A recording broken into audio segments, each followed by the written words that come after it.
Hello, welcome to our YA Book Prize hangout with Louise O'Neill, the winner. I'm Caroline, this is Charlotte. Hello. Hi. Louise. So, Louise, first of all, tell us, what did it feel like to win the YA Book Prize? Oh my God. It was really amazing because I had won the Newcomer of the Year at the Irish Book Awards, and that was fantastic. But I'm not sure if it's maybe part of the Irish inferiority complex that it always means a little bit more when you win a prize that's outside of your home country. And I think as well, because the YA Book Prize, because it was the first year, it was an incredible amount of excitement surrounding it, and everyone that was involved in organising it was so passionate and just really enthusiastic, and it was just so well organised from the very beginning, and the way that you promoted it on Twitter, and I was just delighted to be involved. And then of course I read all of the other books on the shortlist, and they were all so incredible. The standard was so high that it was a very surreal moment, I think, when I heard my name being called out, but amazing. What has the reaction to the book been like? It's funny because when I wrote Only Ever Yours, I didn't show it to anybody. I hadn't given it to friends to read. I didn't let my parents or my sister read it, so I really had no idea whether it was any good at all. So I think when I first started sending it out to agents, I was very unsure of what the reaction was going to be like, and it was a very positive reaction immediately. But then again, you never know how a book is going to be perceived as soon as it's published. And while it's really nice to have, critical that it be well received critically, I think the most important aspect of how the book has been received, for me anyway, and the most humbling thing is when I have young women, emailing me or sending me letters just telling me about how much the book has impacted them and how they really felt that the message resonated with them, and especially I think girls struggling with poor body image and I suppose eating issues as well. So that's been incredibly gratifying and very humbling. Oh yeah, I was just going to say that. Obviously, as part of the YA Book Prize campaign, we did Twitter chats with each of the authors. And I remember with your chat, there was lots of engagement and lots of people wanted to talk about it, especially women and girls. So obviously they really connect with the message in the book, and those themes that they wanted to talk about. Was that important to you when you were writing the book? Yeah, it really was. I mean, I think I had been probably, maybe other people didn't feel as much under pressure. Maybe I was just more susceptible to the sort of pressure of the beauty myth, and especially with my history with eating disorders and having worked in the fashion industry, that by the time I sat down to write this book, I just felt really sick of all of the sort of pressures that living in a patriarchal society meant for me as a woman.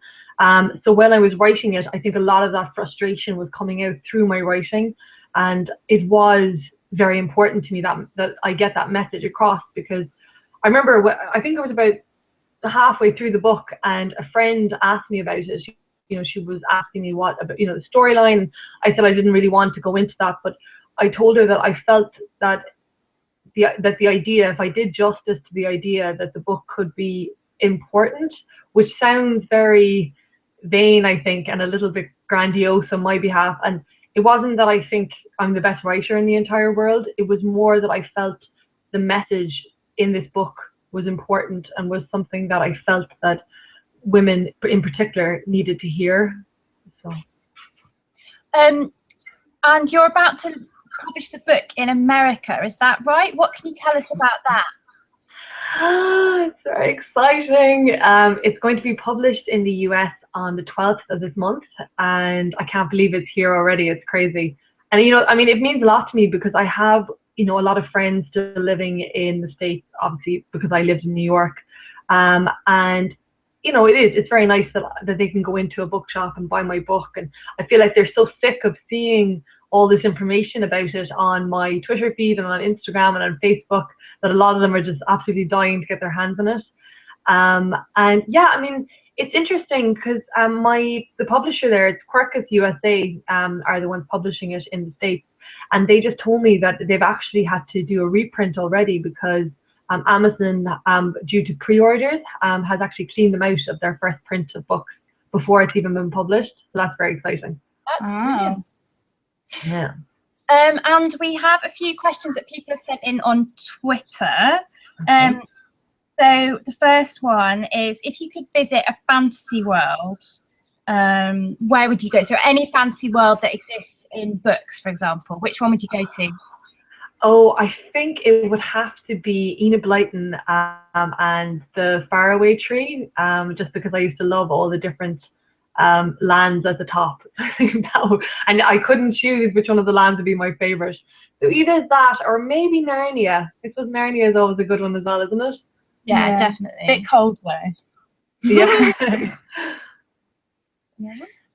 Yeah. Another question we had was, what music do you listen to when you're writing? I don't listen to any music at all when I'm writing because I am really obsessive. It needs to be very, very, very quiet. And sometimes my dog sits on my lap, but if he falls asleep and he starts snoring, I can get really irritable, especially if I'm in a particularly sort of tense or emotional aspect of my book, which tends to be quite often in my writing. And I remember with the first book, I think it was the last day. I was just about finishing the first draft, and my father, I write in this room down here, and underneath us is our study. And my father went into the study I think he wanted to print something out, and I could hear him turn on the computer. I remember I just started screaming, and I was like, "Shut up! Shut up! Shut up! Shut up!" And he was like, "Okay." And they're so patient because he just went, "Okay, I'm really sorry," and just left. So I needed to be like absolutely silent. So I can't listen to music, and I don't think I could ever work in a coffee shop or anything like that either. So I'm a bit temperamental. And we had another question from Mel Salisbury, which was, would you rather have flippers of a dolphin or the tail of a crocodile? That is so Mel. I think I'd go for the flippers like a dolphin. Just because I love dolphins, and I think that would just make me be able to swim really, really fast. So yeah, that one. Good choice. Yeah. One more question, which I think you've probably been asked a lot, is what was the inspiration for Only Ever Yours? I mean, it's funny because looking back now, I can see how an entire sort of myriad of my own life experiences definitely influenced the narrative of the book. So, the fact that I had an eating disorder, the fact that I went to an all-girls convent school from the age of 4 to 18. I think obviously my time working in the fashion industry, but the actual day that I had the idea for the book, it was January in 2011, and it was a really snowy day in New York, and the trains had broken down. So I was sitting in a Starbucks waiting for them to start running again, and I think I was reading a magazine, one of those really trashy, US Weekly or something, that had red circles drawn around women's defective body parts, and all of a sudden this sort of image just flared in my mind. It was of a girl in a bikini, and she was standing in front of a classroom of other girls, and there was a nun-like figure in black robes circling her with a red marker in her hand, and she was drawing circles around, I think it was like, kind of fat areas of this girl's body. And then the rest of the classroom of girls were all chanting fat, fat, fat, fat. And it was just such a vivid image that I've never experienced anything like it before or since. And I remember I just grabbed it. I always carry a notebook with me in case, the idea will come. And I just started scribbling notes and notes. I must have been there for nearly 2 hours writing notes. And the first thing that came was, it was going to be a world in which women were bred for beauty. And then I tried to think, I was like, well, why would that happen? Why would people allow that to happen? And I think then actually I had spent some time in India when I was 21, and I read a book while I was there called May You Be the Mother of 100 Sons. And that book introduced me to the idea of sex-selective abortion and, you know, the mortality rate being much higher amongst female infants than male infants in rural Indian communities.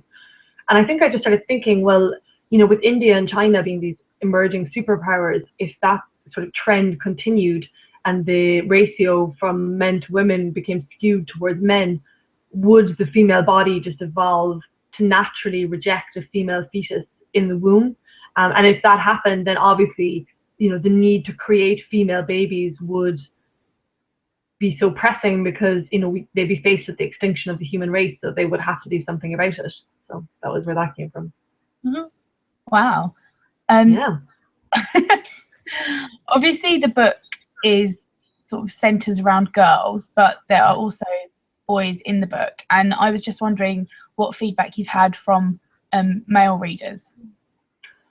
Yeah, it's interesting because when I was writing the novel, I sort of assumed that it was going to be mostly female readers, and I've actually been quite surprised at the amount of male readers that have really responded to it. My father was the first person to read it because my mother and my sister were away, so he was the first person to read a proof copy of it out of my family, and he really loved it. Like he and even now, you know, he still talks about how important he thinks it is, and, you know, what a valuable conversation he thinks that it started around kind of female body image. And my dad, I think, you know, I really think he's a feminist, even though he would never admit it himself. But and then, yeah, I mean, most of my male friends have read it, and I do get emails from guys who've read it, and they're like, yeah, you know, some of the fashion they're definitely not as interested in, and sometimes some of the issues, maybe, you know, because they don't affect them in the same way, they don't respond to it on such an emotional level. But I think the important thing with any book is, even if it has a message, or even if it is, you know, what they call an issues novel, the most important thing is that the story be compelling. And I hope that I wrote a story that, you know, is, you know, gripping, and that you want to sort of, you know, figure out what happens, and, you know, a bit of a page turner. And hopefully that's what I sort of set out to write anyway. And the reaction from male readers is that they just really enjoyed the story. They enjoyed the dystopian element of it. So the more readers, the better. I'm not going to complain. And how were your first school visits when you actually went and read it out to teenagers? I actually love doing school visits. You know, it's funny because I really respond to teenagers anyway. I just think there's something really interesting about this age group because everything is so new and fresh and raw. Everything that's happening is, you know, so your first time falling in love, your first time having sex, your first time drinking, you know, your first time. It's really exciting. And I think that they're not as cynical maybe as we become as we get a little bit older, so they feel really passionately about things. So when you're talking to them about feminism or about politics or about religion, like, they're very engaged and really just interested, and they have this real belief that they can change things, and that's really exciting to be around, because when I'm around that sort of energy, I start feeling like, yeah, I can change things too. So I love going into schools, and I love just communicating with teenagers in that way, because they respond so well to the book, and that's really gratifying. That sounds really good. I wish that you'd written this book when I was a teenager. Yeah. I wish I had written it when I was a teenager as well. But I mean, it was very interesting going into my own school, because I mean, my school it's an amazing school, and the teachers are fantastic. But I didn't have the most enjoyable school experience, just because I think I felt very confined by living in a small town, and, you know, in a very kind of small community, and I found my school not even, it wasn't the school's fault, and it's not, you know, those people's fault. It was just how I felt personally. I felt quite stifled by it. So it was a little bit interesting going into my school and having the pupils there ask me, you know, did you like school and did you enjoy it? And I was like, no, not really. And I could see, you know, the principal sort of looking a little bit anxious when I was saying this. But anyway, have to be honest. I think that's the most important thing with dealing with teenagers is I think the more honest you are, the better. They just really respond to people being really straight with them. And what other books about feminism would you recommend to, say, a 16-year-old boy or girl? I mean, I see, the thing is, whenever people ask that question, I wonder, are they looking for other YA novels? Whereas I think that, you know, read Margaret Atwood, The Handmaid's Tale, Backlash, The Beauty Myth by Naomi Wolf. I just finished an incredible book called Girls Will Be Girls by Emer O'Toole, and that's non-fiction as well, but it's dealing with feminist theory, which can often be very dry and sort of the language can be very dense and sort of difficult to get through, but it's written in such an accessible manner that I feel that any teenager would be able to read it and respond to it. Bad Feminist by Roxane Gay, How to Be a Woman by Caitlin Moran. Yeah, there's loads of books that I could sort of list off here, but I think those are a good place to start. Cool. We have another question, which we wanted to ask you about as well. Rachel Maz has asked, what's the one thing you'd like readers to know about asking for it? What's the one thing? Yeah. I think it's funny, everyone that's read it seems to think that it's going to be a little bit controversial, and I think that's a good thing, because I think it's a topic that really needs to be discussed and really needs just a conversation that needs to be had, because I do think we're moving on. Like, I think even the reaction recently to the Bill Cosby case, like, I think the fact that all of these stories are coming out now, I think that really goes to show how that there is more understanding surrounding, you know, what constitutes rape, and you know, less sort of propensity just to ignore it if you know, the man is powerful or that the man has money. But I do think that still there is a tendency to sort of blame the victim, and sometimes that's not very, it's not very obvious, but it's done in a really subtle way. So it's, well, you know, she should have known better, and what was she doing going home with that person, and you know, well, she went into bed with him, so she, you know, what was she expecting, and what, you know, she was. And I think the implication is that, you know, this person is asking for it, and I think there is this real idea that there's a certain type of rape, like there's like a perfect rape, for want of a better word, where it's someone that you don't know, you know, you're dragged in off an alleyway, you know, and it's a knife point, and people seem to think that's the only way that you can be raped, and obviously, I mean, that's incredibly horrific, but there are so many other ways. And I think that when I've talked to friends and we've talked about things that happened to us when we were teenagers, and I think we realize now, actually, that wasn't right, or, you know, that shouldn't have happened, and I shouldn't have just let that go. But at the time, you're not really sure, you know, about consent and what consent means, and this sort of idea, well, I didn't say no, but I didn't say yes either. And I think that I really want this book, I really want people to read this book and just to start questioning the idea of, you know, what is rape, you know, issues surrounding consent, victim blaming, slut shaming, female sexuality. I mean, these are just things that I'm particularly interested in, you know, gender, sexuality, these are all topics that I feel very passionately about. And I suppose that's why I'm very drawn to writing about those kind of topics. And what can you tell us about the plot of the book and the characters? Sure. It was very much inspired, I think, by, I'm never sure if it's the Steubenville or the Steubenville case. You know, that case in the States, and there was another one called the Maryville case, where these towns in the States that were in slightly, you know, disadvantaged areas, not, you know, very well off, in these particular communities, the football teams were sort of the stars, you know, of these towns. And this girl was at a party in both cases, and she passed out, and she was sexually assaulted by a number of different people who were on the football team, and photos were taken, and these photos were circulated on social media. And the interesting thing that I felt was the reaction afterwards, because it really seemed to, there was a lot of sympathy towards the men who had raped this girl, and very little sympathy or understanding for the victim in the case. And I remember at the time when I went to court, a CNN reporter made these comments about how all these boys' lives were ruined, and, you know, she felt so sorry for them and so sorry for their families, and, you know, there was no mention of the, I think she was 16, she was 15-year-old girl that had been raped. And I was just really just absolutely fascinated by these cases, especially by the fact that the boys didn't seem to have any understanding that what they did was illegal and what they did was wrong, because if they did, there's no way they would have taken photos or passed them around.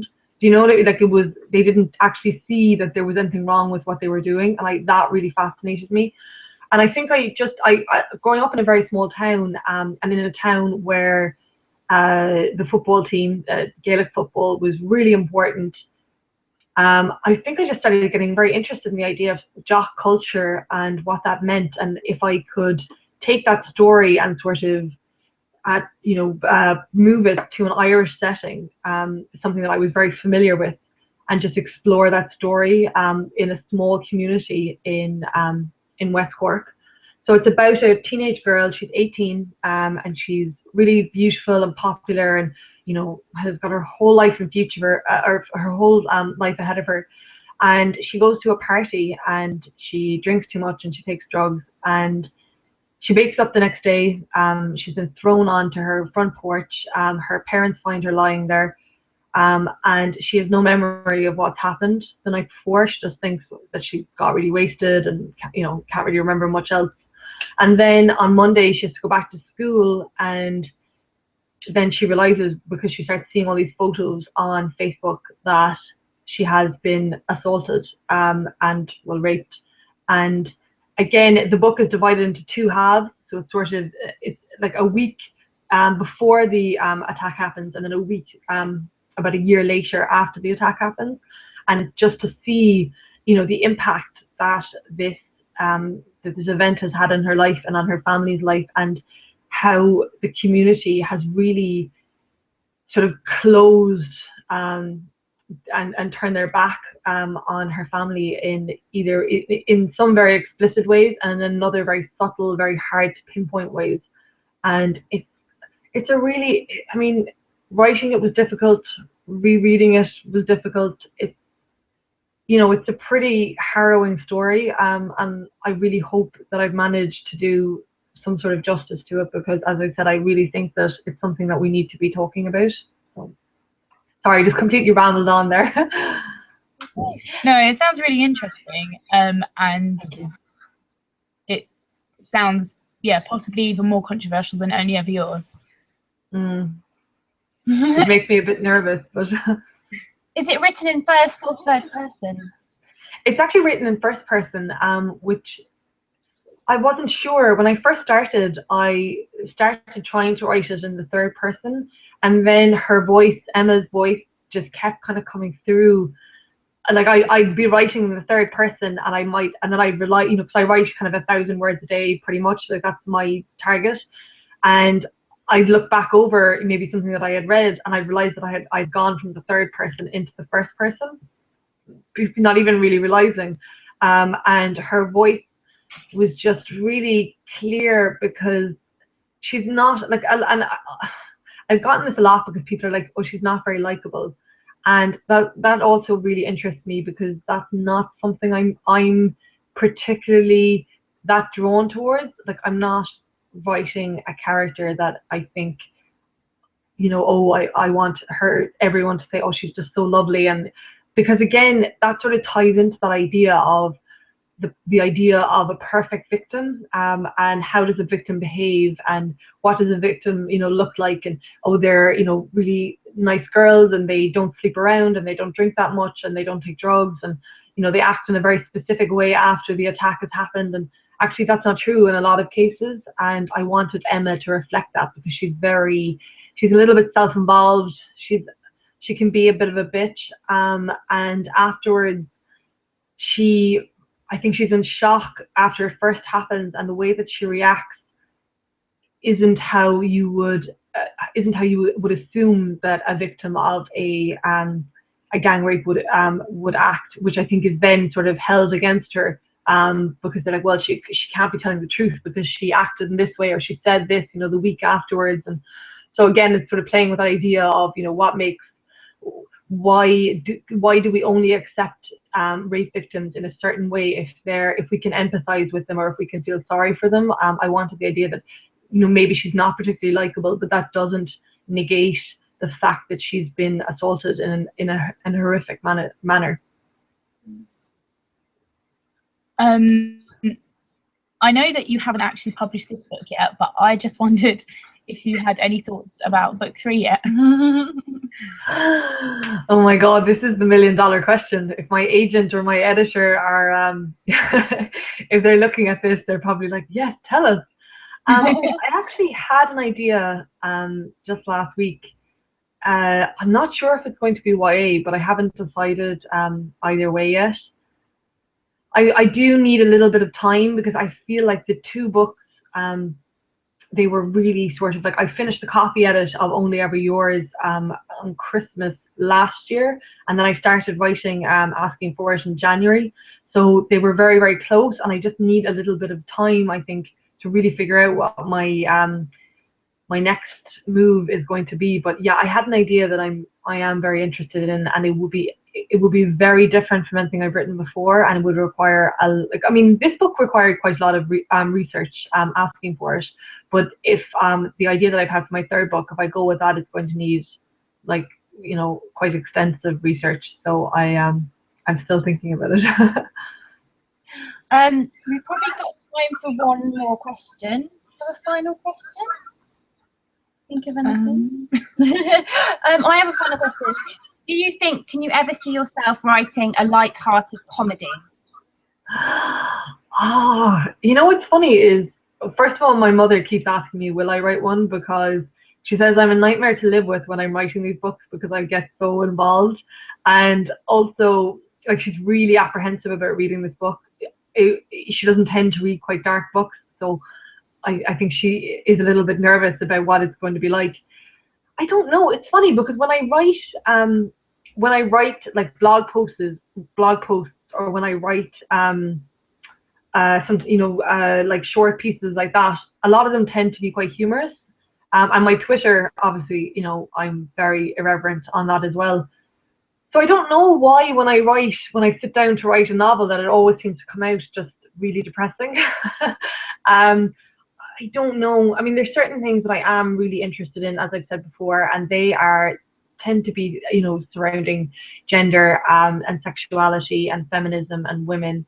And when I write about those topics, they seem to come out quite, in a serious manner. But, you never say never. Like I always thought that when I wanted to be a writer for a long time, and I tried writing my first novel when I was 19 and my second novel when I was 24, and both of those were quite funny.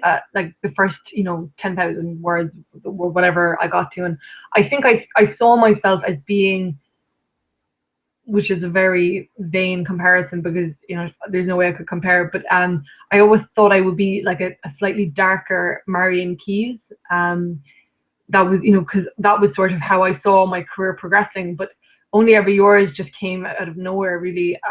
And when I started writing it, it was like it was writing itself a lot of the time, and it just came out in a very dark, serious sort of a tone. So I don't know. I mean, the thing is, the ideas for the stories come, and when I feel really passionate about something, and I'm like, I need to write this story. I'm the only one that can write this story in this way. You just sort of go with it, and you try and write that story in the best way that you see or you think is possible. And for both the books that I've written so far, I wrote them in the way that I thought that they should be written, and that tended to be quite grim. So, but yeah, you never know. Maybe in the future. Cool. Well, thank you very much. It's been great to talk to you. Thank you. And thanks to everyone who sent in their questions as well. And we look forward to reading Asking for It. Yeah. Oh, thank you so much. Bye. Bye. Thanks.